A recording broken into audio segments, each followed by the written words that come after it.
हर जन्म एक अधूरी कथा को पूरा करने आता है। ऐसी ही एक अनकही कहानी है रावण और मंदोदरी की। मंदोदरी का जन्म सामान्य नहीं था। वो मयासुर और हेमा नामक अप्सरा की पुत्री थी, लेकिन इससे पहले वो एक मेढकनी थी।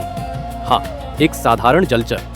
कहते हैं स्वर्गलोक में एक अप्सरा ने एक ऋषि के श्राप से मेढक का रूप धारण कर लिया था, वर्षों तक तपस्या की जल के भीतर।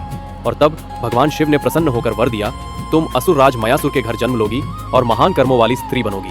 इसी वरदान से वो मंदोदरी के रूप में जन्मी, दिव्य, शांत और तेजस्विनी। अब प्रश्न उठता है, रावण लंका का राजा था और मयासुर तो पाताल लोक का निवासी, तो दोनों की मुलाकात कैसे हुई? उस समय रावण ने ब्रह्मा से वरदान पाया था और उसने तीनों लोकों में विजय अभियान शुरू कर दिया था। देवताओं, असुरों, गंधर्वों, किसी को नहीं छोड़ा।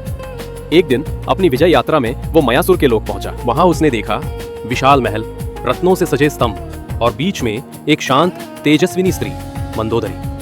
उस पल रावण ठहर गया। उसके भीतर पहली बार अहंकार नहीं, आकर्षण जागा। रावण ने मयासुर से विवाह का प्रस्ताव रखा।